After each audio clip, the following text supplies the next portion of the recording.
to the open session of our February 20th meeting. We'll go ahead and call this meeting to order. Um, Go ahead and stand for this flag salute.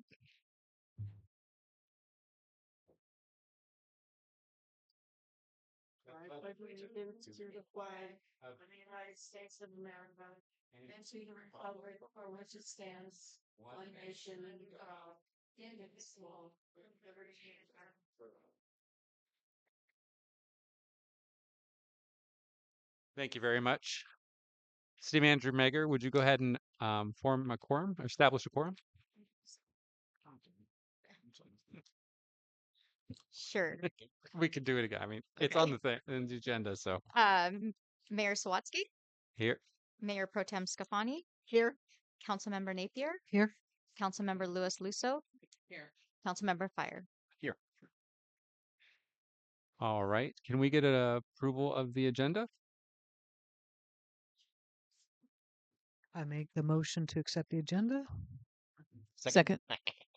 All those in favor say aye. Aye. Aye. Aye. It passes unanimously. We'll go ahead and open it up for public comment. The public is invited to present petitions, make announcements, provide other information to the city council that is relevant to the scope and authority of the city of Blue Lake and that is not on the agenda. The council may provide up to 15 minutes for the public input session to assure that each individual is heard. The council may uniformly impose time limitations of 3 minutes. Thank you. Anyone from public? Yes, go ahead, Adeline. Jones. I just wanted to make some remarks about some things that were said at the last meeting during public comment. Adeline Jones. I'd like to make some comments about what was said at the last meeting during public session. My concern about our housing situation and how we need housing in Blue Lake, how important it is. Low-income housing is such a need statewide, but even in the little city of Blue Lake. And I did point out some cities that were sued by the state, and they countersued, and the state won. It was said at the meeting by one of the citizens that this is fear mongering, and I'm not trying to fear monger, but I am trying to say that this can happen even in a little city like Blue Lake. And I have first knowledge of having signed a check for $600 in a lawsuit that Blue Lake lost to a gentleman years ago. And I don't ever want to have to see anything like that happen again. So I just encourage the council and citizens to think really hard about having low income housing in our town, how important it is. I've been to meetings where people have said, this person is looking for a house to rent. This other person is homeless that have been renting in Blue Lake, but for some reason she lost her house. So it's a real need, and I hope that we take it seriously. Thank you. Great, thank you. Yes, go ahead.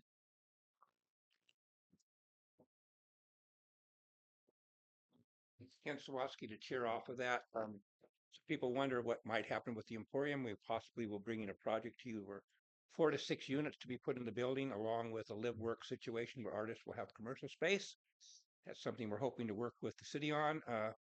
If things go here where we feel we're supported by the city, I'm supported by the city.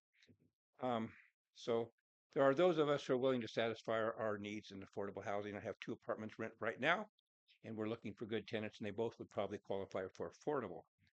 So those of us locally are trying to do that. But anyway, I did wish to make a comment. There seems to be a whole bunch of misperception of what the city's responsibility is regarding permitting for our eating facilities down here. So I go straight to the source and I communicate.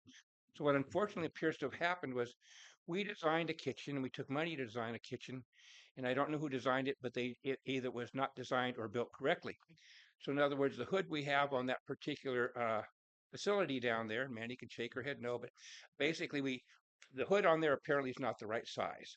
And when you have professional people design something, put it on. So what do? An Anson hood might be 15, I've heard $15,000, $20,000 for another hood. So now we're going to have to go ahead and maybe we can get trade-in value on that, or else we get smaller appliances. But the main thing is in anything we're doing with the city here, such as the re-roofing of Trash Hall, should have been designed so the water was not going on the neighbor's property. So we may end up in litigation on that one. Uh, I have another concern. Um, we have a concern with coming in compliance with one facility right down here. And unfortunately, the proprietor of that facility never had a permit, was told she didn't need a permit. She doesn't need a permit. Now she's going to have to get one. So that's why she's closed at the moment. The main concern a lot of us have is it's a public perception that she engages in drinking alcohol in the facility and has a son who has major problems, who should not be drinking alcohol because he has been charged with pedophilia. So we need to feel safe in the park. We can't have certain staff members protecting these people. Our children need to be able to be down there safe. And so those things need to change. And there's a long history of complaints being registered on that with staff and having no response. So to protect our children and have them safe down here, people feel they can come down and enjoy our facility down here without their children being harassed or in some way be vulnerable is very important to us here. So thank you for the opportunity to speak on these topics today. Anyone else from the public? Yes, go ahead. Just to follow up on what Kent said regarding the proprietor's son not being able to be on the premises. I live right next to the premises. My landlord is unable to get a restraining order against that person because he has not threatened the tenants that she has in our property, the property next to us, and the horse tenants that rent from her, although he is a predator and it is known that he is a predator, nobody seems to be alarmed that he is a predator. Spending time at the local park, um, the arena, the town, everywhere. I think that is very alarming. I think that the council should take that into consideration as well when issuing any kind of permit or license for this person. It's scary. Thank you. Anyone else from the public? Seeing none, in the public, excuse me, we have one up on Zoom. Go ahead, Julie. Julie Christie again. Thank you guys. I just want to talk about like our transition forward. I'm really excited to see some new minds and energy, and hopefully we're all on the same page where we'd like to be motivated to work with each other. We don't all have to agree. However, being motivated to hear each other out, to work together, to develop moments where we can have discussion. Public's kind of always feels a little let out. We get 3 minutes, and I really hope this new council is going to look forward to diving into a lot of these topics more publicly, with workshops, with whatever we can facilitate to keep more people involved, educated, and happy to learn about the subjects. I really want to see our commissions come back to being ran by our council's direction and their direction. I missed the last meeting because I didn't even know we were having one. Even tonight, it was buried in a calendar. So like, there's a thing in our transition, just cleaning up stuff. There's a lot of cleanup. And I feel like a lot of the cleanup is the prejudice against people that are looking at things from the inside out instead of the outside in. That we need to draw these people together and we need to work together and start visualizing what we want to be Blue Lake. It's really been taken out of our hands for far too long, and our infrastructure and public safety, like I've been promoting for years, really is one of the biggest problems. It's not low income housing, and I hate that that keeps being said because that is not true. Nobody's ever been against low income housing. It's a fact that we have the infrastructure as of now. Can we start there? Do we have the public safety as of now? Can we start there? And I do not support the land acknowledgement either. That is a huge discussion. Thank you. Great, thank you. Last call from public last call for public comment. Seeing none, we'll bring it back to council. We have item number 5, which is receive update on discussions with PT Blue Lake Redevelopment LLC for development of battery storage project information only. And I'll go ahead and let Ryan start.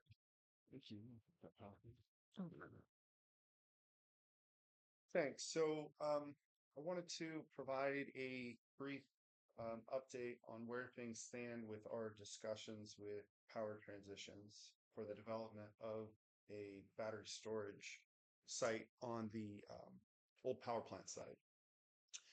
Tonight's discussion is meant to be a discussion of concepts with in regards to the structure of the deal, and is not a in-depth discussion on operational issues, environmental issues, um, um, or other concerns that would be addressed either at the town hall this weekend, where the experts will be there, or at future meetings when we get into the actual transactional documents, if that's the route the council ultimately wants to go.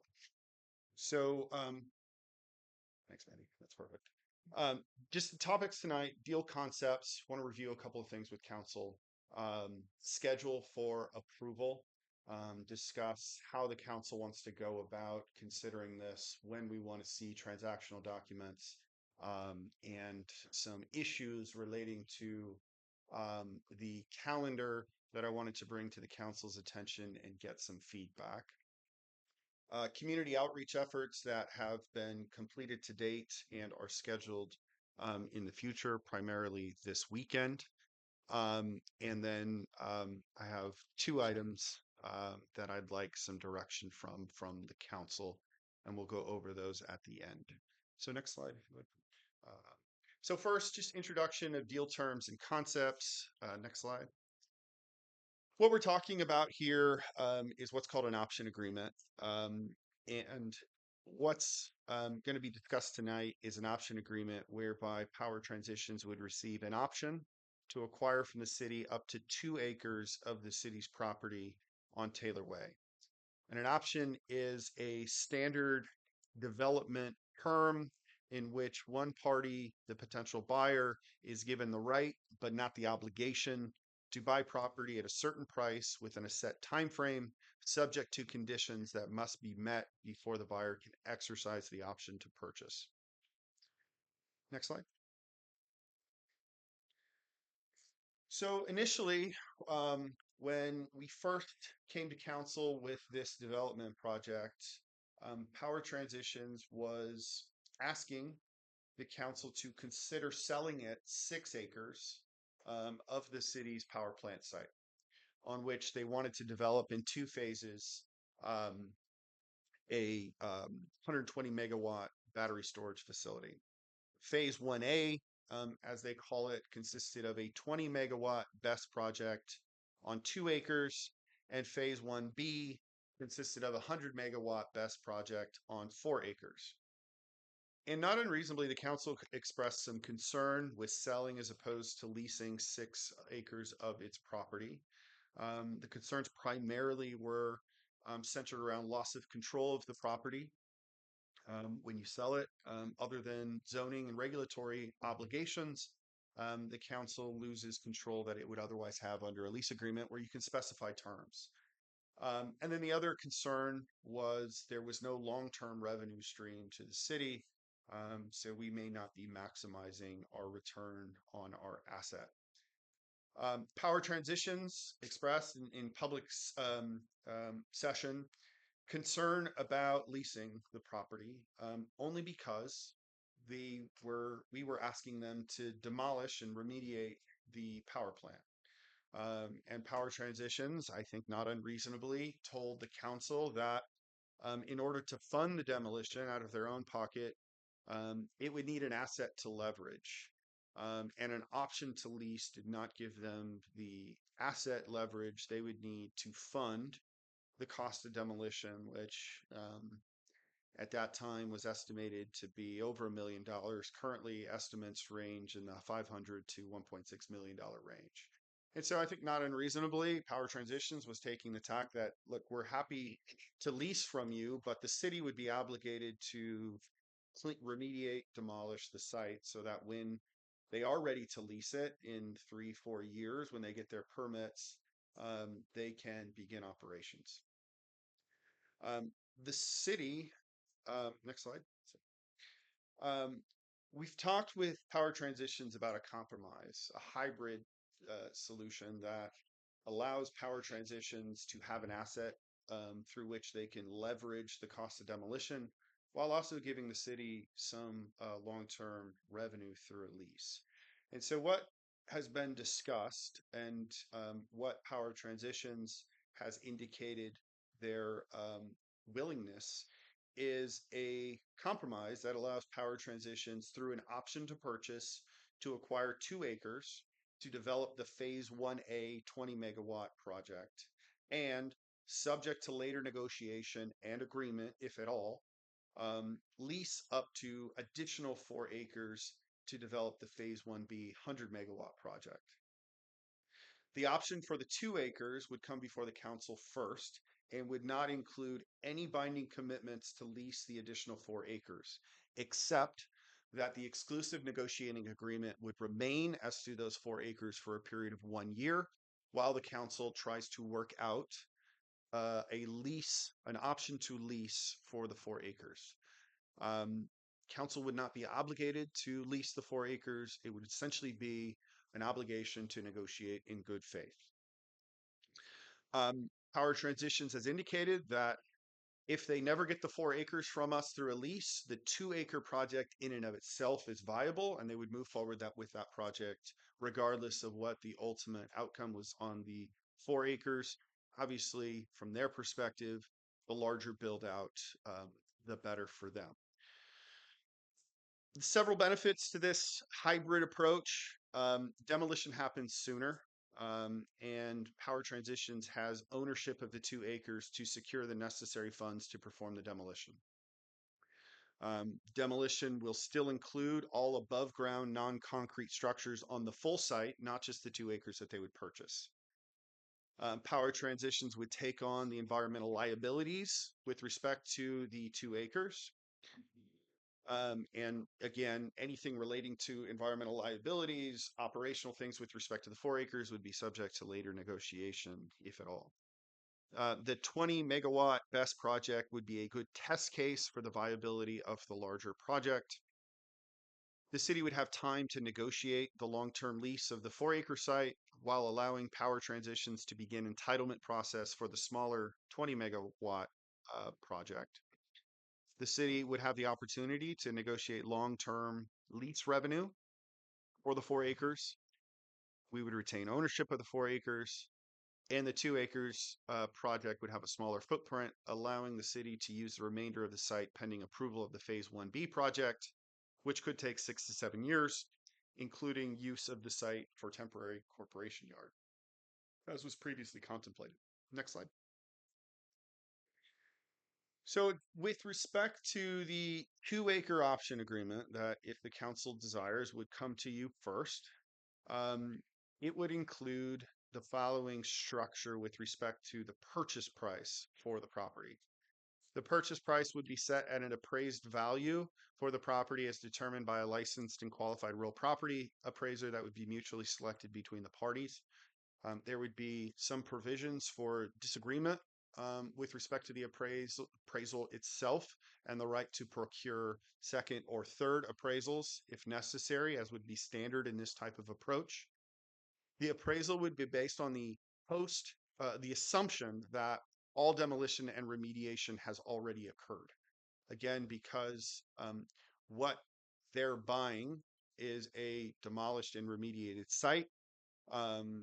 And so what we want to make sure the appraisal assumes is the demolition and remediation has occurred. The appraiser would also be tasked with valuing the value of the transformer at the market rate. And so what we would get out of that is an appraisal report that would set a per acre price for the real property. That would then be the quote unquote purchase price. As part of the deal and before it can close on the 2 acres, Power Transitions must demolish all above ground non-concrete structures on the full site at its cost, expense, and liability using its retained contractors. The audited cost of the demolition would then be a credit against the purchase price with the balance due at the time of purchase. So for example, if the appraised value, i.e. the purchase price, was 600,000 or 300,000 per acre, and the demolition cost 500,000, the amount due to the city would be 100,000 at closing. If the demolition costs exceed the appraised value, Power Transitions would eat that cost, and there would be no balance due from the city to Power Transitions. Next slide. So with an option agreement, there is a period of time that the option is effective, and so that's called the option term. And here, what Power Transitions has told us is they would like a 2-year term, whereby during that 2-year term, they would have to satisfy certain conditions that would then allow their right to purchase to ripen. We are concerned that we would tie up the property for 2 years. And so we have discussed termination rights that would allow the city to terminate the option agreement in its totality early if Power Transitions is not making progress on the satisfaction of conditions. And so those that have been discussed are if Power Transitions is unsuccessful in its offtake negotiations, procurement process with RCEA, and the PG&E approvals are not received in a timely manner. So that would be one opportunity where the city could elect to terminate, because if one or both of those don't occur, the project would not be viable.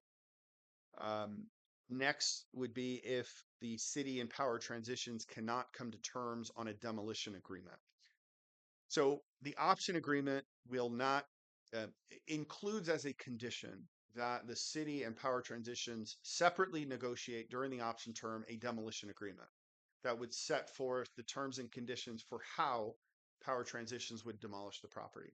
Contractors, insurance, indemnity, pollution liability insurance, when it's got to occur, the work window, use of contractors, bonding, performance, labor, material bonds, both. So those would be the types of things that would be included in a demolition agreement. And if the city and Power Transitions cannot come to terms on what that demolition agreement is going to include, then the option agreement can be terminated by the city. Likewise, if Power Transitions does not comply with the terms and conditions of the demolition agreement, including but not limited to a substantial completion date, i.e. a date on which the demolition needs to occur, as negotiated in the demolition agreement, the city could terminate the option agreement. And if and Power Transitions, as is typical with option agreements, because they don't have the obligation to purchase, they can terminate the option agreement at any time before the property changes hands. One of the things that has been discussed in Power Transitions is amenable to is if demolition has already begun and they wish to terminate the option agreement, they will be obligated to complete the demolition. And that's why we are separating out the demolition obligations from the option agreement obligations, but making a mutually agreeable demolition agreement a condition to the option agreement. We want to keep those obligations separate because they're important. Next slide. So as I mentioned, with option agreements, and certainly here, there are conditions that need to be satisfied before the right to purchase can be exercised by the buyer. These conditions are for the benefit of the city, and so they're not waivable by the buyer. And potential conditions that are being discussed and are mutually agreeable thus far are the successful negotiation and execution delivery of the demolition agreement on terms agreeable to both sides. That'd be something that would come before your council. That Power Transitions contracts for demolition in accordance with the demolition agreement, including approved contractors. That CEQA review is completed during the option period, and CEQA likewise goes part and parcel with government permits have been issued for the 20 megawatt BESS facility, and demolition has occurred. Because again, because demolition is a credit against the purchase price, it needs to occur before closing can happen. And so during the option period, obviously there's going to be a entitlement process that will include CEQA. And this is the city sitting as a regulatory body, other agencies sitting in a regulatory body, reviewing the project, reviewing the environmental aspects of it, reviewing mitigation measures, conditioning any conditional use permit on things that it deems appropriate: sound, noise, hours of operation, security, response time. That will all occur in a regulatory capacity during the option term. And so it'd be a good opportunity if we get there for the council to begin thinking about that. And they'll have consultants and initial studies that'll be done in order to identify what those items are and what mitigation measures should be put in place. Next slide. So, obviously, once we sell the property in the normal transactional sense, once you sell the property owner then owns it. And other than zoning and legal obligations, they own it and can do what they want with it. So here, in addition to obligations in the grant deed, that obligations to operate the facility, the city has or is negotiating, and Power Transitions is agreeable to a right given to the city to repurchase the property, the 2 acres, if Power Transitions decides for whatever reason after it closes on the property not to develop the facility, or upon completion of commercial operations of the BEST project. If they build it, but they shut it down 5 years from now, 10 years from now, 15 years from now, the city has a right, but not the obligation, to repurchase the property from Power Transitions with the purchase price subject to negotiation at the time.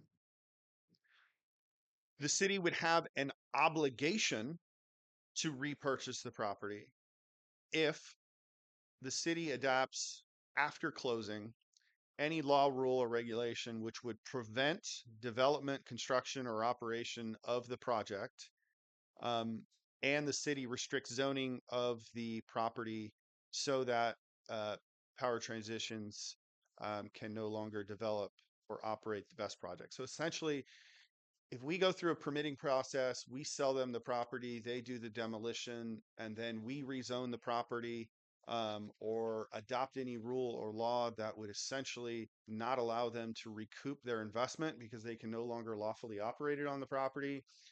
They want what's called a put right, which is where the city has an obligation to purchase the property back from them. That's something that we can talk about in the future, as we start reviewing transactional documents, if we get there, on the exact language scope of that. But it is something that they're asking for. I don't think it's unreasonable in that, and I also think it's unlikely that this would ever come to fruition. Once they have vested entitlements, developers are, with certain exceptions, legally allowed to build out their site. But I get the concern that they're talking about. So that's really the overall concept of what's being discussed now. Obviously, the devil is always in the details. And so obviously, we're not asking you to approve anything tonight. We want to get some initial feedback as to what your thoughts are on the concepts, on the deal structure. I know there's a lot of concern about other aspects of the deal. That's not what I wanted to cover tonight. That's the town hall, that's future meetings. Once we start getting transactional documents out into the public and before your council, so that we could start reviewing those in detail at later meetings.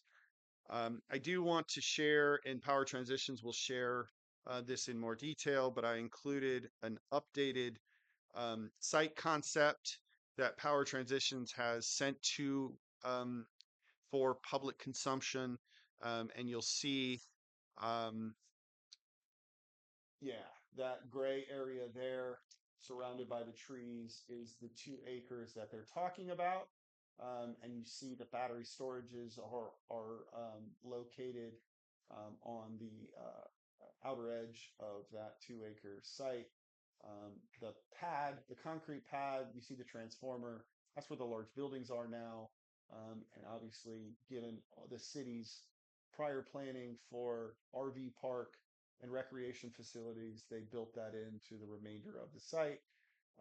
But that's just a conceptual design that they provided us, and they'll show it again tomorrow, as well as some more detailed sketches of what the 2 acre site would look like if developed. Next slide. So one of the things I wanted to talk about is schedule for approval. We've been conceptually, theoretically looking at battery storage for a number of years.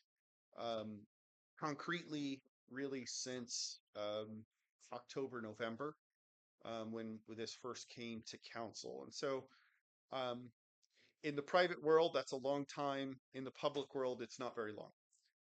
And so I wanted to share with you Power Transition's preferred schedule for approval and get some feedback to see if that is what you'd like staff to strive for, knowing that ultimately we're not approving anything tonight. So next slide. So Power Transitions has asked the city to approve this option agreement for the 2 acre on before March 10th of this year, which is an expedited time frame for sure. And their rationale is they want to meet a deadline with PG&E. And we've looked at this, and there is PG&E issues wholesale distribution tariffs on an annual basis that allows for interconnection requests to be made to be able to connect, get power and connect and be able to generate power that will then be fed into the grid.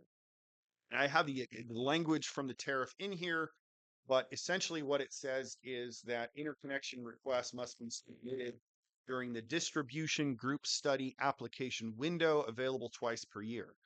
The first application window will open March 1st and close March 31st.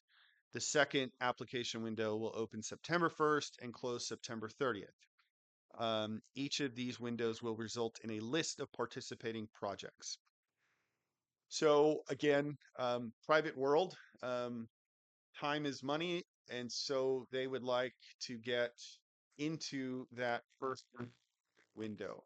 They are also cognizant, because we have told them many, many times that we want demolition to occur sooner rather than later, because the condition of the property is such that it is in the city's best interest to get the burning structure down to the ground and properly disposed. So if we had the March application window, they can obviously begin of working towards demolition sooner than if we were to wait till September. And they submit their applications in September. And then obviously we are later than what we would otherwise be had we got the option agreement in place. They apply in March, and we work on getting a demolition agreement negotiated either this spring or early summer.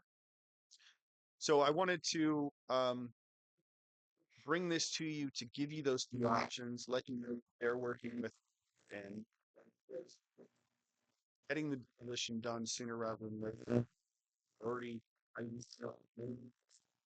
towards the application window, which means they need the option agreement signed and executed as part of their site control checklist that they need to submit to PG&E. If we don't get that, they won't have site control sufficient to meet PG&E's conditions for showing property rights, and they will need to wait until September. So to meet this time frame, obviously we've had prior discussions with power transitions. In a future slide, I go through the public discussions on this project, but we had a review with with the ad hoc committee on February 10th. We have our special council meeting tonight. I'd like to release draft transactional documents as soon as possible. I would love to get them out before the regular meeting on February 25th. I'm hoping to get that done, but I'll take council direction on that. And we'd have time for additional special meetings for, one or more where we can go through the document in detail. We can set up topics that we want to cover at each special meeting with the goal of potentially approving this in March. They'd like it early March, but again, the application window is March 31st. So, next slide. So just wanted to touch on some of the community outreach and public meetings that we've had on this project to date. And so next slide. We've, as I mentioned, we've considered battery storage on this site for a number of years. It was part of some master planning efforts in the past. We have an MOU with RCEA that's a couple of years old, whereby RCEA was going to partner with the city to assist in recruiting this type of project because of the existence of the substation. We've had FAQs available on the city's website. We initially came to council on November 12th. A presentation was made to the Planning Commission on November 18th. We came back to council on December 10th. That's when the council approved the exclusive right to negotiate agreement. And then there was 2 presentations to the EDC, one in January, one in February. And then this weekend, as has been advertised, we have a battery storage site tour on Saturday and a town hall on Sunday. And the next slide, I have the flyers with those details. And so, Andy, if you would. So as you see here, this is up on the city's website. Site tour this Saturday, beginning at arrival time 8:45, tour time 9 a.m. at the airport. And then on Sunday, there's going to be a town hall question and answer session with the public, starting at 11 a.m. at the fire hall on First Avenue. Power Transitions, in addition to their staff, are bringing up engineers and design professionals from Tetra Tech, which is a nationwide engineering firm that does these types of projects. They have a large slide deck that they're going to go through. They're going to touch on a number of things. And the ad hoc committee was good about getting staff, and so we could forward to Power Transitions some pertinent questions that are out in public that need to be addressed. And so they have those, and they're going to touch on those, and certainly members of the public are invited to ask those questions themselves and review the materials. And so that'll be on Sunday. Next slide. You can go ahead and skip one more. So as I mentioned, looking for some initial preliminary direction as to how much time, effort you'd like staff to focus on between now and the end of March. I would like some feedback on the proposed hybrid approach, in which we would work towards an option agreement to sell 2 acres and, subject to later negotiations and agreement, lease up to 4 acres to Power Transitions for the site. Again, the 4-acre, there's no binding commitments in the initial sale other than to negotiate in good faith for the defined period of time. And then the bigger question, I think, in my mind is, what does the council think about the schedule for potential approval? And I say potential because ultimately it's the council's decision at a future meeting. But we're really looking for whether or not we should focus our efforts for potential approval in March, or instead focus on September application window for PG&E, knowing that that would push back our demolition schedule for some time. And so happy to stop there and answer any questions or receive any feedback that council has. Great, thank you. Sure. I'll go ahead and open up for a discussion from council. Would the ad hoc committee like to speak on it first, or what would you guys prefer to do?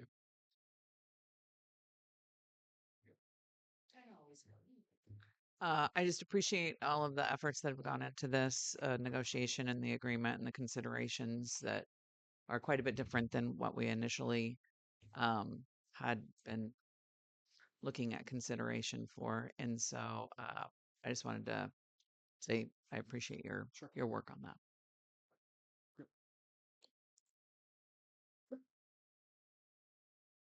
She knows I'm going to talk. Okay. So, yeah, I'm sorry about that. Can you hear me now? Is that better? Okay, great.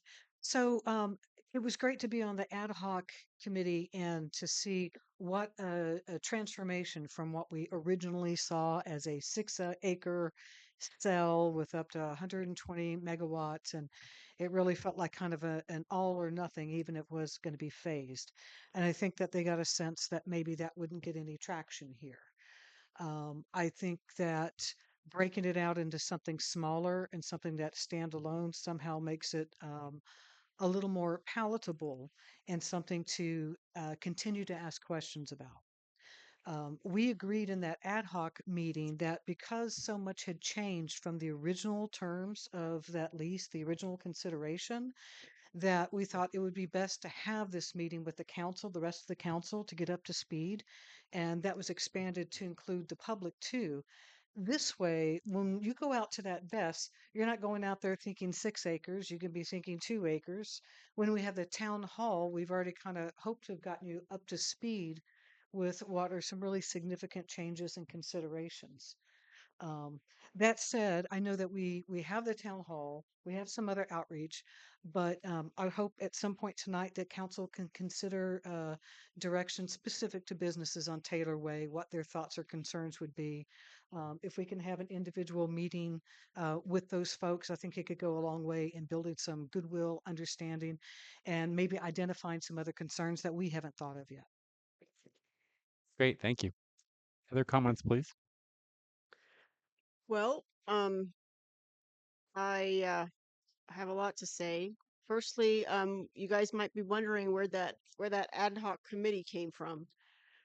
Yesterday when I got an email, I was wondering where it came from too.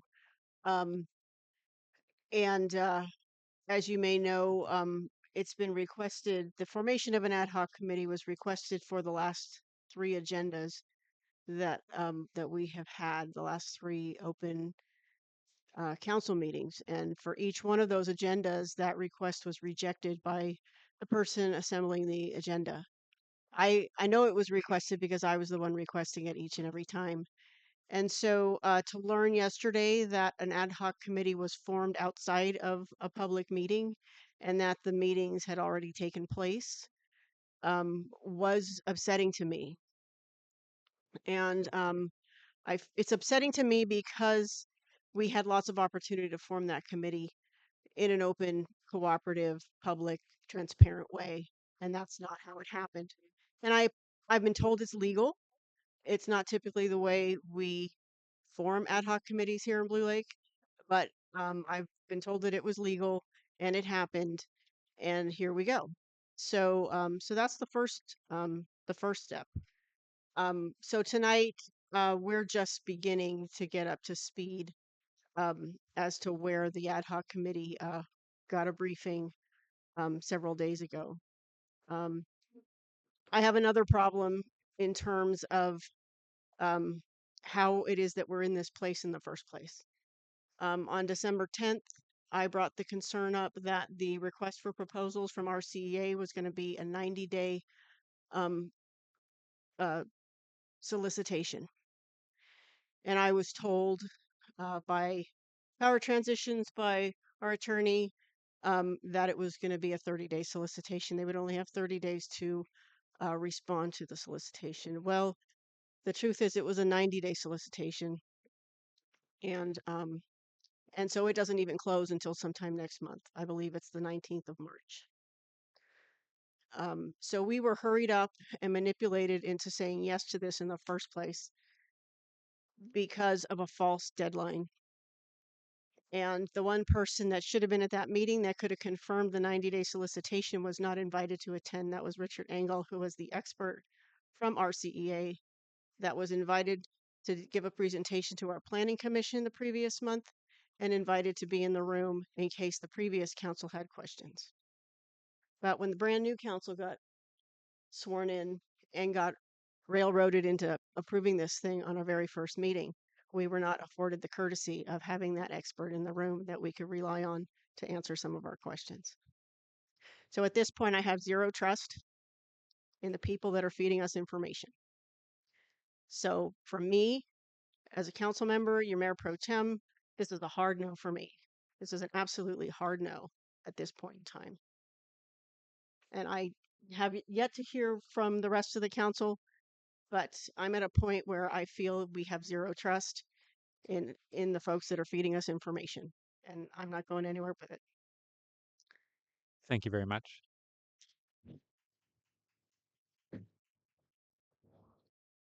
Councilmember Fire? No, nothing.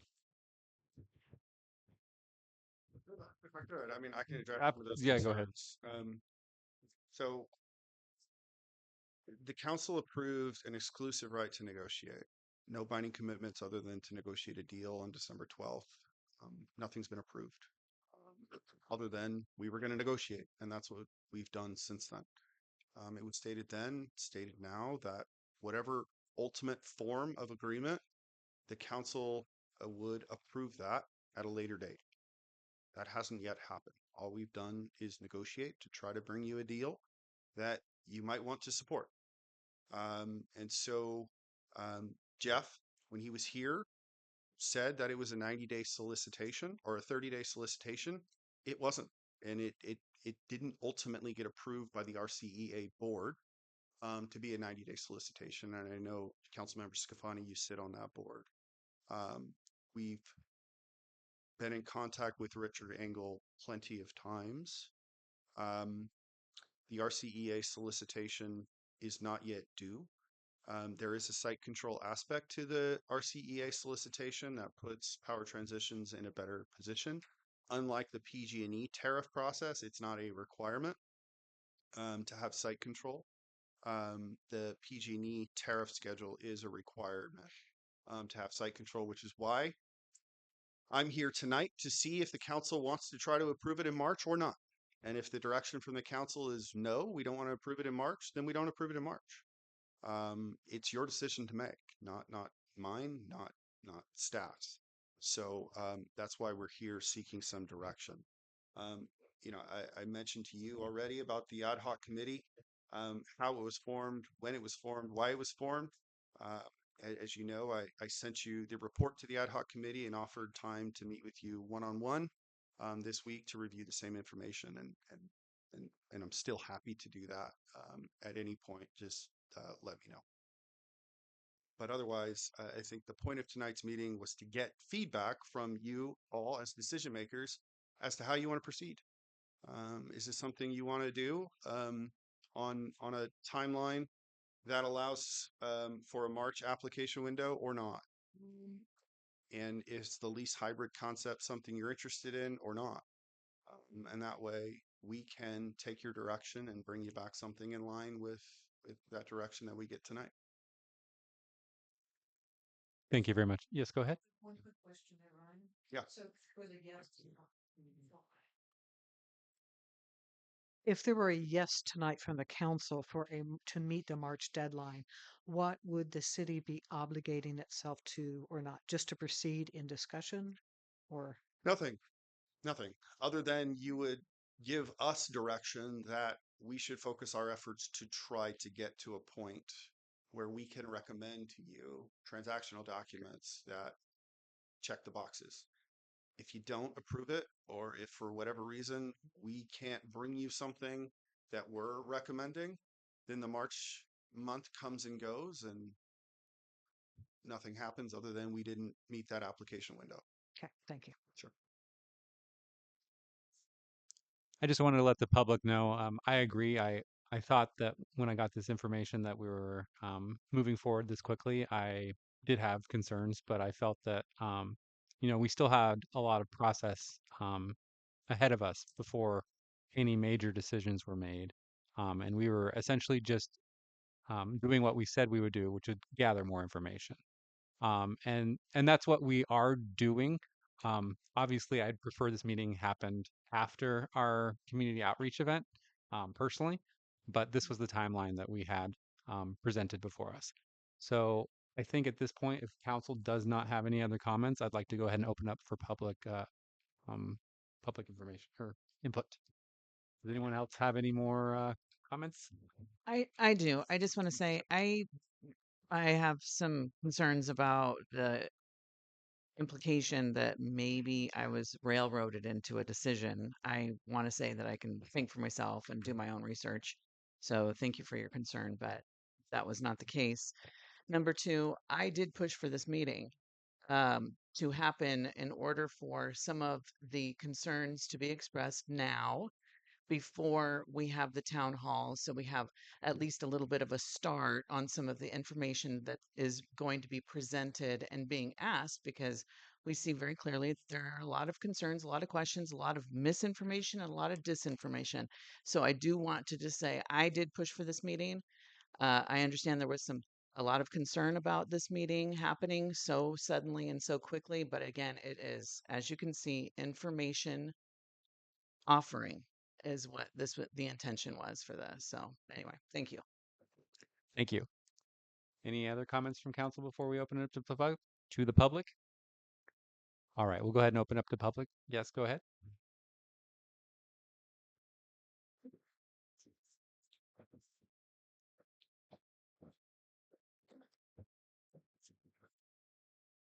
So, my name is Lori Ponte, and Michelle, I appreciate that because looking at the agenda, this is an information only evening, which is a little confusing because it sounds like there is also that there should be some decision made.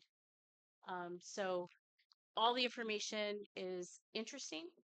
I did attend some of the Economic Development Committee meetings. I've also viewed some of the recordings, the one that I missed.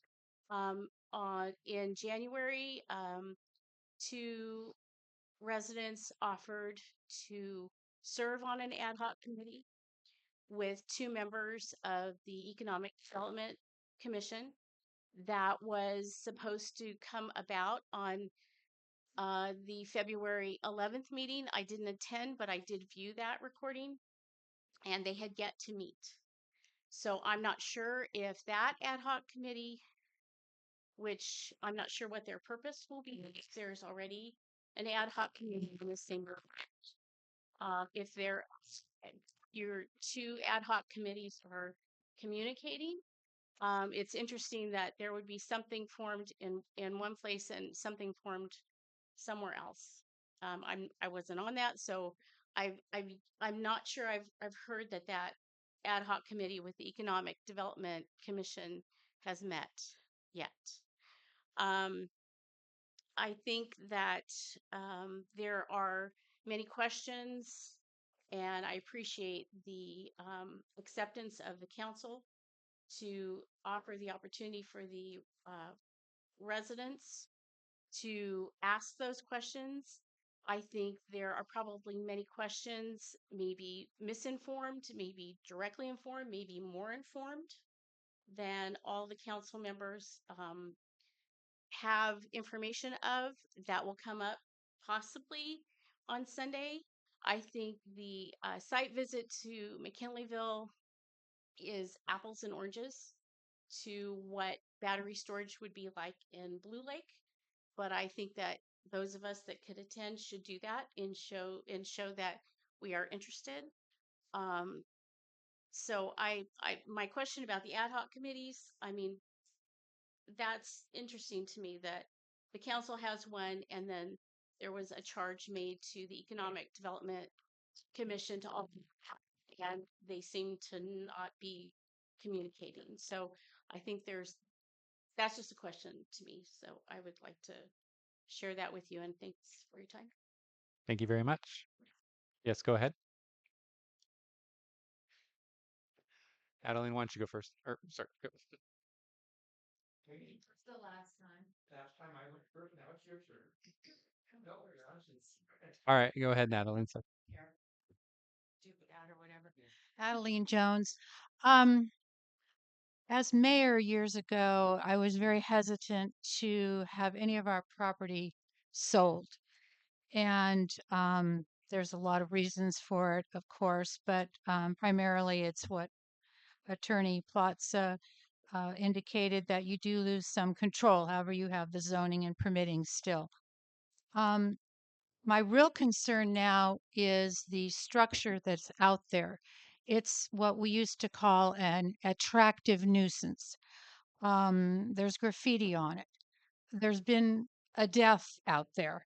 There are people climbing it. It's very, very dangerous. Given that reality, I and seeing this hybrid idea of only selling the 2 acres, I'm very much inclined to agree with this idea, especially with the good idea of having this property cleaned up. Again, concern about the safety out there. It's just unsafe. Um, I have some questions about the battery storage. Although I know individual people have these units at their houses where they have solar panels, and then they store the energy for in the evenings when they want to do their laundry or watch television. So I think that the safety there is good, is fine. Um, but the main concern for me is getting that place cleaned up. It's been an eyesore since 1984, and I've been living here since 77. So those are some of my thoughts. I will attempt to be at both of the meetings this weekend because I think we all want to be as informed as we can be. Thank you. thank you. Go ahead.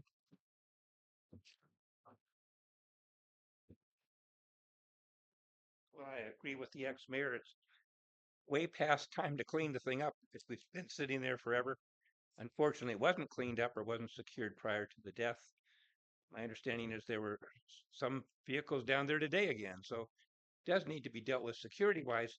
On the other hand, I think if I were to recommend a decision tonight, I would not move forward on March schedule. I would move forward on the September schedule, so that the sequence can happen. Anytime everybody's starting waving their arms around, we got to do it right away, usually ends up being a problem, and problems come up in all kinds of things. So we can take our time, we can mosey. We need security at the site to make sure people aren't down there. That hasn't been done yet, even though we've been requesting that for quite a while and letting people know there's a hazard down there. As far as tonight, it's not agendized for you to make a decision, and not even to direct your staff to do something. It's discussion only. And so that takes a decision if you direct your staff to go down a pathway. I don't think it was agendized in a way where you can actually make that kind of recommendation to your staff to proceed. That's a decision. So I welcome the discussion. I think we have plenty of time for multiple discussions. I think we have time to have a lot of discussions before you would even direct staff to go down a certain time frame. And there's plenty on your schedule, as far as I can tell, as far as special meetings go. So it sounds like you're going to take all your time, special meeting or special meeting. And if there's one now, there'll be 3 or 4 others. And I think we have things on our plate that need to be dealt with rather than concentrating on this one. And I would hate to see that we wasted our time on this particular topic, not wasting our time, spend our time when you need to allow some of your time to have some short meetings, not long ones, and not be bunching these things up meeting after meeting after meeting. If you're going to be meeting every week, I guess that's your desire. That's up to you guys. I will attend every week if that's what necessary, but I highly recommend you don't put yourself on that path. Thank you. Anyone else from the public? Yes, in the back.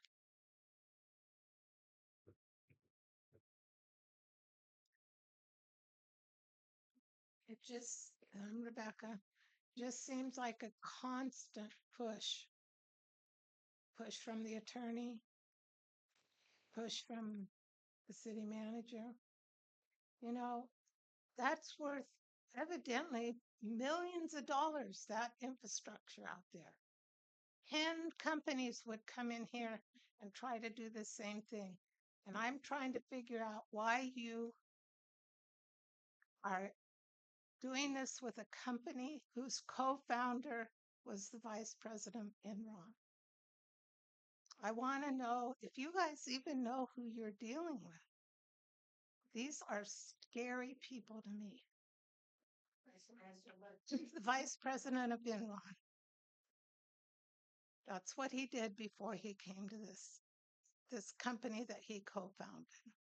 So this whole push to get this done and not even have some community feedback and not even talk to your community and say you've been working on this for 4 years, but the first time we hear about it is in December. And now this big push, they're coming here this weekend. Let's get an option agreement going.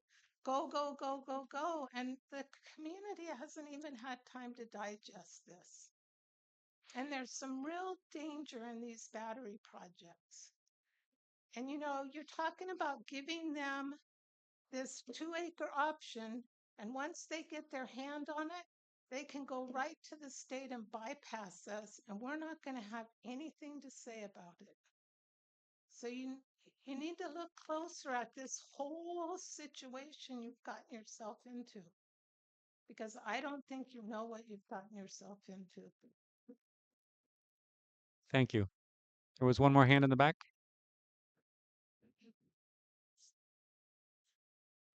So I'm Terry Bayless. And, you know, I also would have concerns about Tetra Tech that is coming on Sunday. I encourage the council to do a little investigating into them and what legal trouble they're in right now for their work on the Ohio derailment and their response to doing information about the toxicity of what happened. I also, you know, really encourage the council to think about what's happening in Vacaville right now. And that company, Vistra, that stepped into it from Menard, has bypassed the city and they do not own the property. And the state of California did take this on. And so I think that by us showing any interest, any agreement with this company could very well put us in a situation where we may not have a say. I know that it was said that 205 would not be something that would affect the city of Blue Lake, the Assembly Bill 205, because a 100-megawatt project would not be big enough. 205 does not say megawatt, it says megawatt hours. And the 100 megawatts or 120 would be well over the 200 megawatts, megawatt hours. So I think just same thing, slowing down. I don't understand what the hurry is. I don't feel any better because it's 2 acres. You can do a lot with 2 acres, and I don't think their interest would be to stop there. And we all know that. And, you know, for it to be a bigger project. And I, for one, thinking about our levee, thinking about the flood possibility and the level of chemicals, even with that size of a facility right on our river, is just not a good fit for Blue Lake. Thank you. Thank you. Yes, go ahead.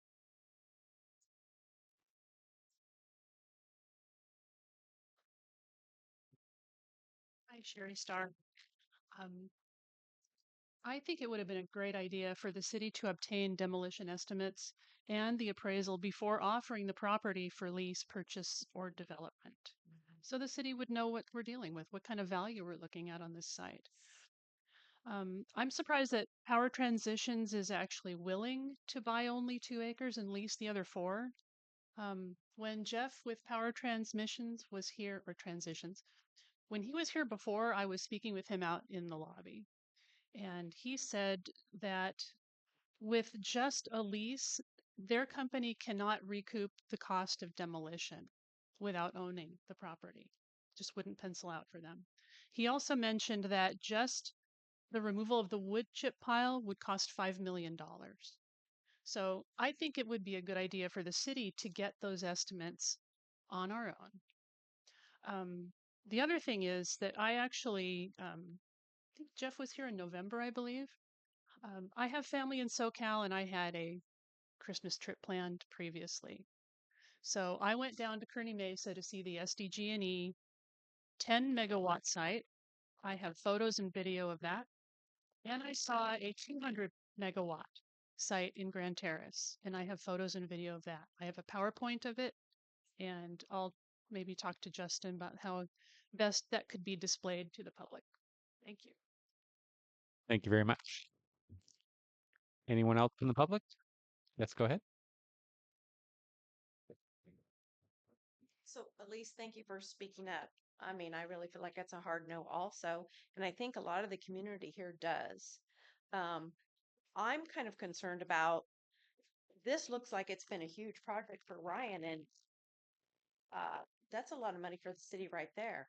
So at what point do you guys give this up, or do you just keep having him do all the research and come up with the contracts and for all for nothing? I mean, that isn't cheap. So I hope you consider that. Thank you. Anyone else from the public? Yes, go ahead.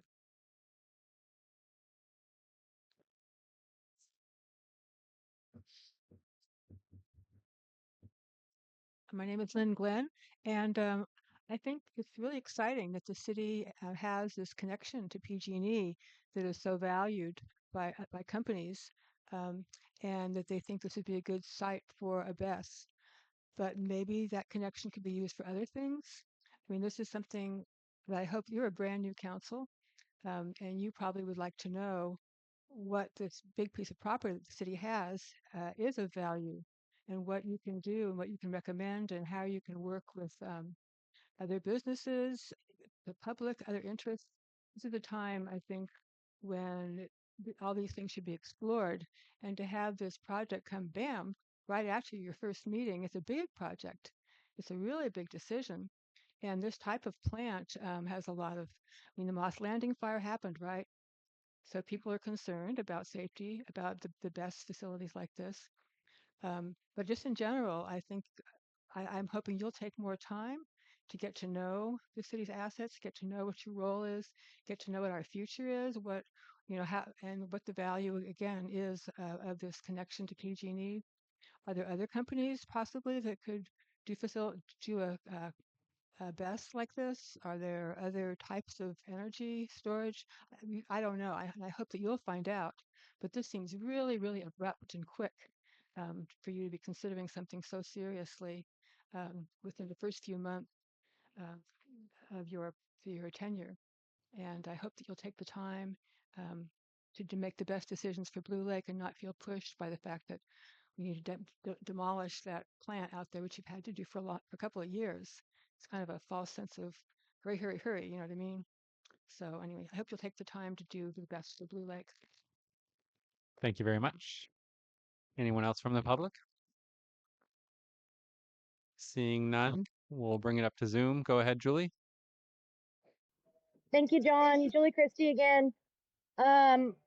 Awesome job, everybody that showed up tonight in person. I really appreciate each and one of you and being there and your thoughts and concerns. I really don't want this topic, like every other topic that has been brought up down at the industrial park, to become negative. It is not negative. It is concerned people. I'm kind of sitting on both sides of the fence on this.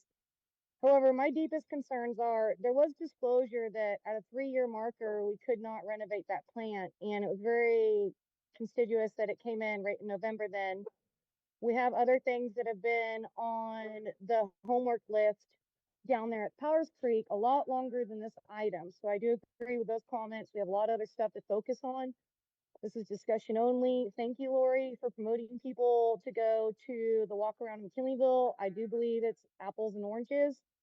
We have a lot going on out here in Blue Lake that we do need cleaned up. However, we got to clean up all the negligence that's happened since then. And it really is unfortunate we're having to deal with it now years later. But It's just gonna have to take all of us slowing down, putting our heads together, getting all the different, letting other people do project, um, evaluations on it. Let's get some other numbers pulling in here and let's communicate. Thank you. Is there anyone else on Zoom, or is that the only person? Just want to make sure there's nobody else waiting. Hello, I am. Okay. Yeah, I just want to say that I agree with all of people that have preceded me. I mean, this is going very quickly. It seems to me that it's just going too fast. So I just wish you would take a little more time, consider it. And again, I really agree with what Lynn had to say, look at what's going on in our town. So thank you very much, all of you. And thank you also everybody out in that's participating in the discussion tonight. All right. Thank you. Thank you very much. Last call for public comment. Go ahead, Justin.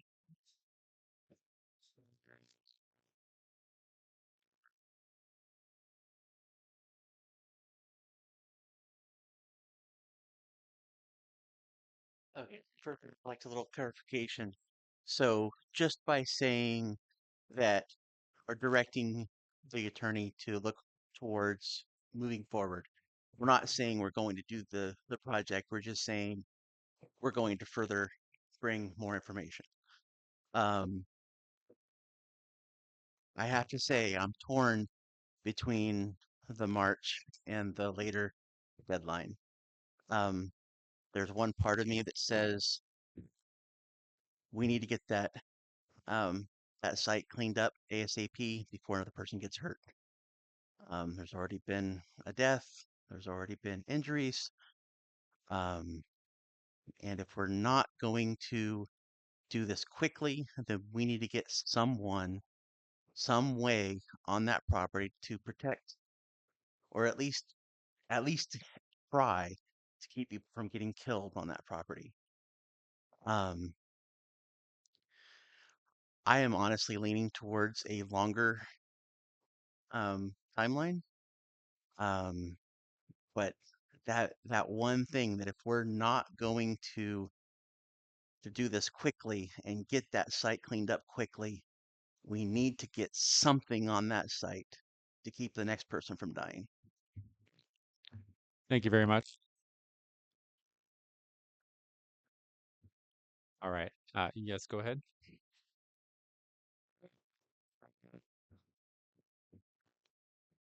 Right, Auntie, and I mentioned earlier before the closed session that I was concerned about things that are going on within the state right now since the Moss Landing fire. That there is a bill that's being presented before Assembly regarding the situation with BESS and how best to safeguard communities. And so looking at a variety of environmental factors and also housing, schools, healthcare, businesses, things of that sort.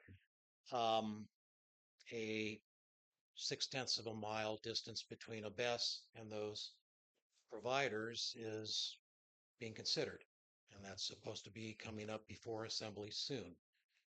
The Public Utilities Commission is also going to be looking at this. Having just gone through this incredible fire in Moss Landing, sequential environmental impacts that it's had. It's right next to a slough. It's on Monterey Bay. Anybody who's been in Santa Cruz sees the towers. I mean, it's there and it's done. We can talk about battery that utilize there. Geez. Our phosphate's been around since '97. It's not a new technology. It still has its issues. A September timeframe seems to give us the opportunity to determine what's the state going to suggest. And I think I would follow mandate. rather than trying to do something maybe to get in sooner rather than later so that you can say, hey, we were already there. Thank you very much. Anyone else from the public? Seeing none, we'll go ahead and bring it back to the committee for further discussion. I'd like to offer that it seems to me that the city has never talked about whether or not we want to have a battery storage facility in any form. Yes, we have uh, a grid interconnection at that site. Yes, that asset has value. And it seems, from some perspectives, it seems that that would be wasteful not to utilize that asset. But I don't feel like we fully comprehend what using that asset might entail, and possibly different ways that it could be used if there are any other ways, and whether or not that really fits into our master plan. We haven't had that discussion about master planning where we consider anything other than the battery storage in an RV park. Um, and so my concern is that we have a cart before the horse, and that horse is pushing that cart pretty hard, and I'm not sure we want to go anywhere with that cart or that horse, and I'd like to be absolutely certain that that is where we want to go before we start driving it. So that's where I'm coming from. I'm not a hurry up and make a mistake kind of a person.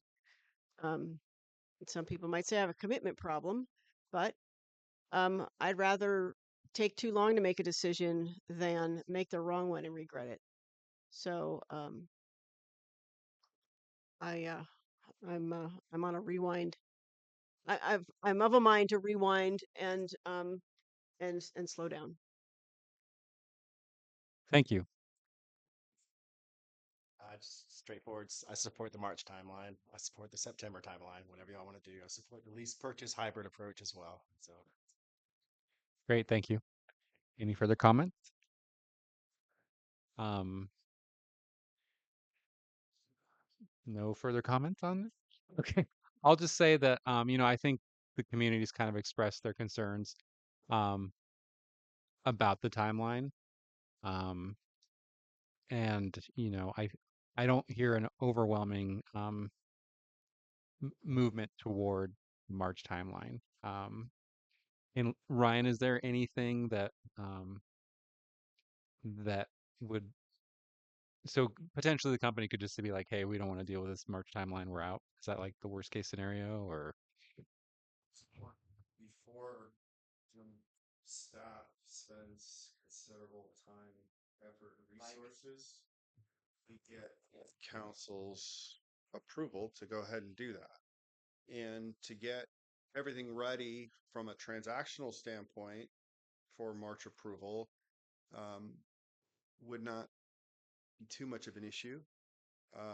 But there's more than just that. And so, if you tell us that March isn't an option, then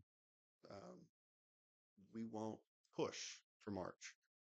But I didn't want to not push for March and not give the council the opportunity to say we'd like to try to get March done. It's your decision. It's your asset. It's your project. So, preliminary direction from the council is what we're seeking tonight. I mean, me myself, I would love to start cleaning up the power plant like ASAP if it was just me living in the town.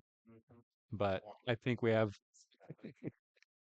the community to keep in mind their perspective on things. And I think that's why we're here. But I want to go ahead and do we need to just kind of like come up with like a vote? Do we vote on this or take a straw? No, Or you don't need to vote. I just need some general direction, right? And so, I can hear from each of you and take that to be what it is. Again, I just, before we go down the road of incurring the costs to get it ready for approval in March, I don't want to do that if that's not what your desire is. So That's kind of what I'm looking for. I want to hear from the ad hoc committee again. I want to, because you guys spent a lot more time on this than the council did specifically. So I want to reach out to you guys one more time for some input. If you think the March deadline is like, we have to do it, we need to do this, it's a great project. Let's go.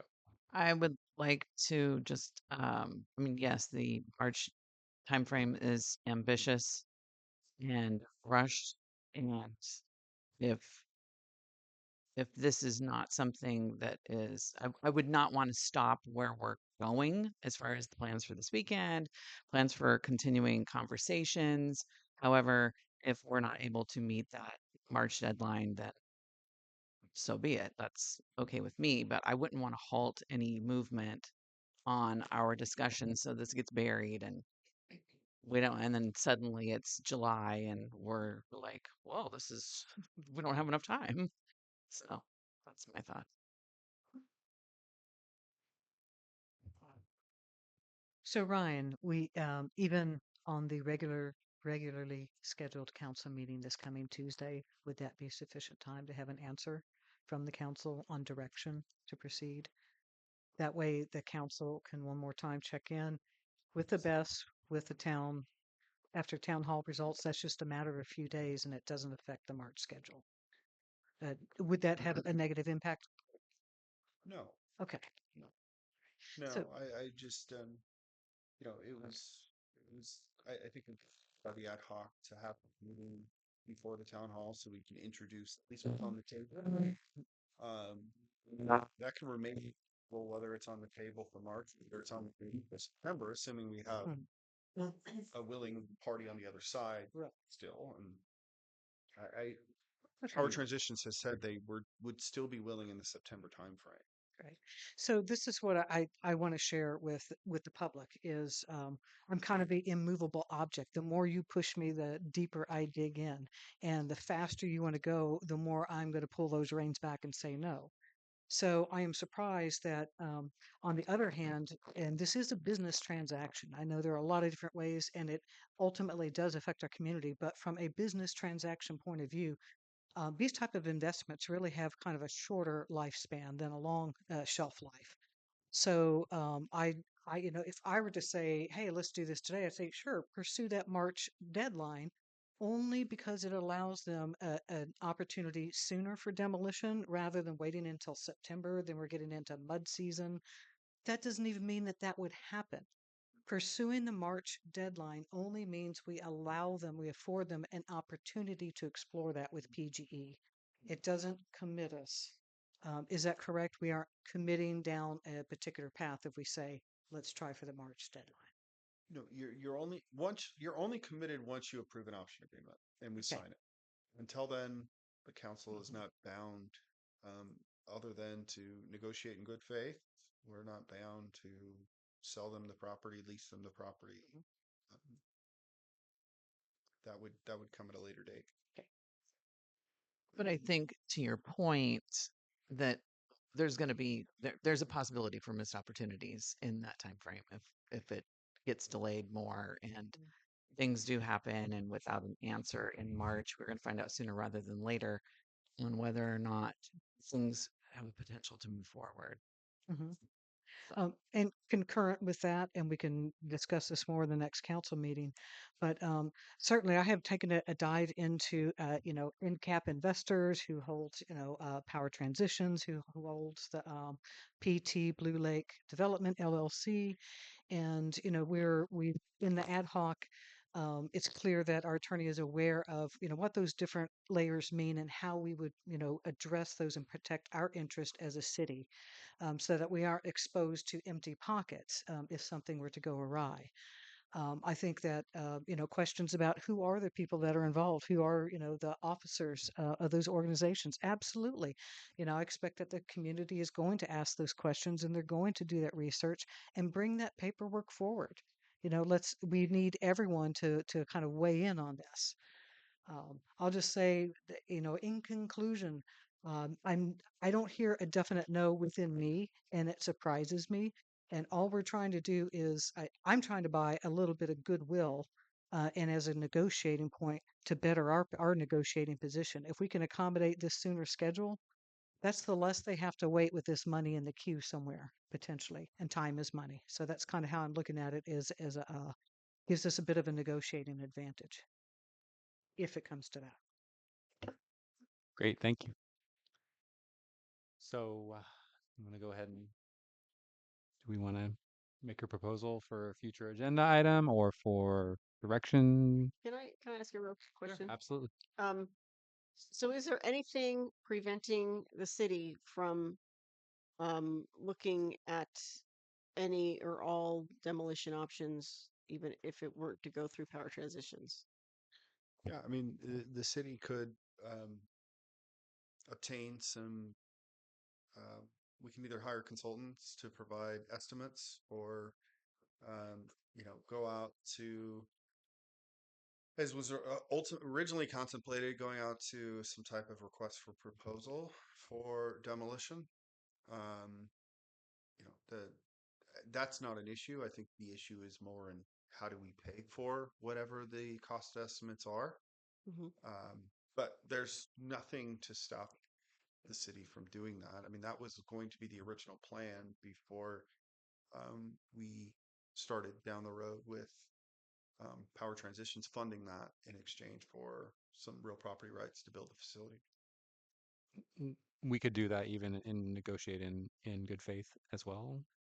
That's not a Okay, violation of great. Thank you. negotiating agreement. And they are going through a process of getting bids for demolition from professional companies that will be able to look at all their qualifications and bonding and licensing and capacity. So even with the, so you're saying with the March deadline, potentially they could do demolition in the summer. We have been very clear that we want demo done in 2025. And so they believe they can meet that time frame, assuming we get a demolition agreement negotiated, and they can get the contractors lined up to do it in that work window. There's a chance that there's a chance we approve this thing in March and they don't get demolition done in 2025. That's certainly a possibility. Um, it's the nature of construction. So that's a contingency, but again, that's why in the discussions that would be an off ramp, an exit ramp for the city to go ahead and terminate the agreement if the demolition doesn't get completed on our time frame. But we've, at that point we've lost 8 months, whatever it may be in the schedule. So that's Well, certainly a possibility. Right. It seems like, well, seems like we've already lost a lot of time, and um, I don't know what else we could do, in terms of securing the site, improving a lot of things there that are going to make it safer. Um, how it could be done, how it would be financed. I have a lot of questions, but we haven't had opportunities to really discuss those things. Um, we still haven't seen the site. There was some talk a year ago. It was said, no, we don't want to have people on the site. And then a few months ago, it was like, well, okay, we could do a tour. We could bring the council out there so you can see what we're talking about. We've all looked at it from the levee, but that's different than standing there and seeing what's there. And anyway, it seems like there should be a lot of options. I mean, if Power Transitions is interested in this facility, then it would seem like, if we were doing this from a different direction, if the city was looking for investors, we might have lots of competing offers as opposed to getting into an agreement with the first folks that showed up. So I don't, I'm, in some ways I'm confused. In some ways I have just lots and lots of questions and, and it seems like, um, yeah, it just seems like fast is not the best way to go. I mean, I'd love to have things all managed, buttoned up, and safe tomorrow, but that may not be an option even if we sign on to this March deadline. But isn't that part of what is happening with RCEA? I mean, RCEA is going out with a solicitation for power for battery storage. And that's part of why this is happening because Power Transitions has an opportunity. There hasn't been anyone else come to us to say that they're interested in fulfilling that gap in our CEA's portfolio.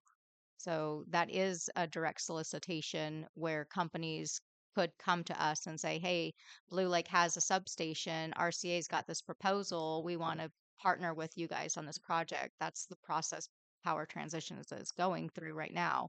It is part of an open solicitation. Right, but they didn't come to Blue Lake because they heard about the RCA solicitation. Oh, absolutely, they did. That's absolutely a part of it.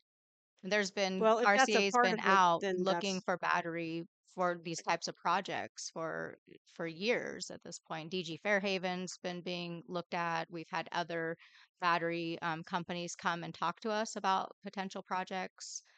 So yeah, it's a big part of the equation is having the offtake, which is RCA. So without that, we're even more limited in having any interest level. well, what I know about offtake agreements is that they don't have to happen locally. And I have not heard from RCEA exactly why. Um, I think that they're looking for local proposals because of this facility. Absolutely. Originally, it was going to be tied to this facility, and then they changed that and they didn't tie it to the facility. So, Because it's a but local source. right, but RCEA has battery storage contracts all over the state. Sure.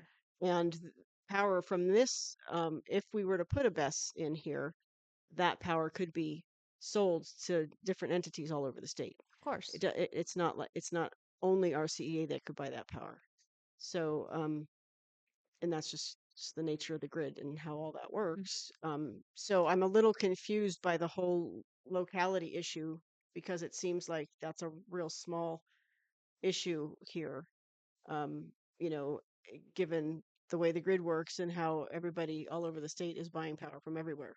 RCA we just went into, well, it's been years in the making, but there's a huge solar farm down near Fresno, and they just became operational recently, and they're going to supply something like 30 to 40% of our need. But that actual power will never make it to Humboldt County. It's going into the grid and it's getting fed to places close to that facility where we're getting our power from places where it's being generated here. So it's it's electricity and engineering. And so some of these arguments are just confusing me because I just have this other knowledge that makes them seem like they're not um you know they don't mean what we think they mean. Anyway.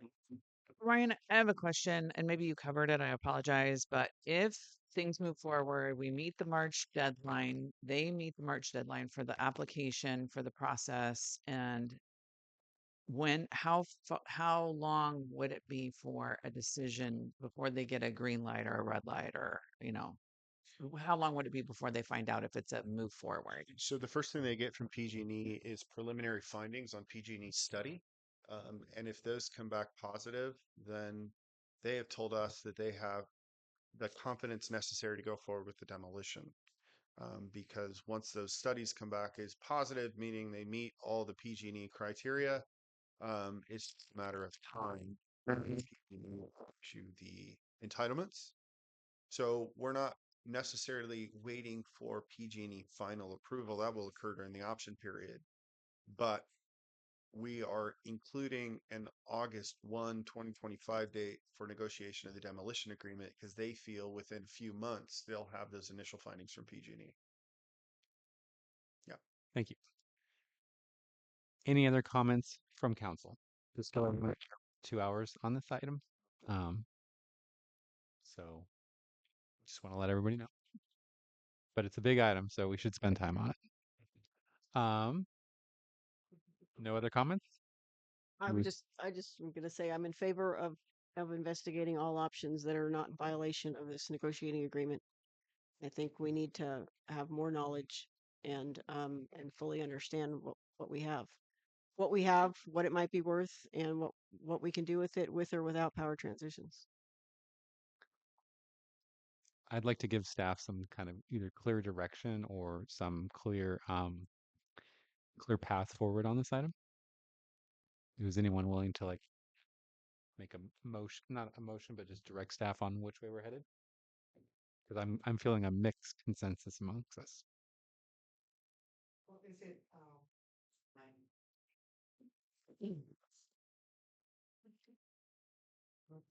if the matter of a few days won't adversely affect any other timelines, then I think we put a lot out for the public to digest tonight. And I hear a great deal of, hey, we want more research. Hey, we want to know what other options. We want to know what is the value here. And I know all those things will take time. We won't have them resolved in Tuesday. But I would hope that on Tuesday, this council would give clear direction because we will have the town hall and the best tour to have many opportunities for it won't resolve all of the questions that are out there, but I think it'll give a little more opportunity, and then we'll know. For me, I would just rip the Band-Aid off. Let's give it a go, or let it die. I don't know that prolonged puts us into any better position, but I certainly want to wait until Tuesday with more input from the public. Now that they know this new framework, go back, do more research, come back with good questions, come back with hard copy information. Please, I'd love to have it. Send it in advance, and then we can hopefully decide accordingly. Thank you very much. Can I get one more agreement on that? I agree with Kat. I agree with Kat as well. Okay, so if I'm hearing right, then I think there's some general desire to pursue the hybrid model if and when we get to that point, and that in terms of staff, we'll put things on ice until next Tuesday, and then based on council direction, we can pick up our pens and either work towards a March approval or based on council direction on Tuesday, spend some more time and target September as opposed to March. Great. Thank you. That's helpful. Yeah, I mean, we can keep going. Do you guys? Are we adjourning? No, I we're don't think what are we you're doing? just giving directive. Just giving a direction. We had majority of the council. Do you what? You guys can weigh in on it too. Do you want to? Okay. All right. Was there another comment?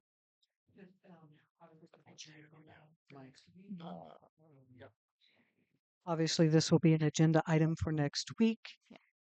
And within that, can we include discussion of RFPs for other estimates or values of the property and the transformer?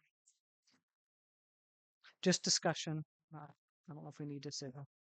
And just to be clear, that's still negotiated in good faith. Is that correct?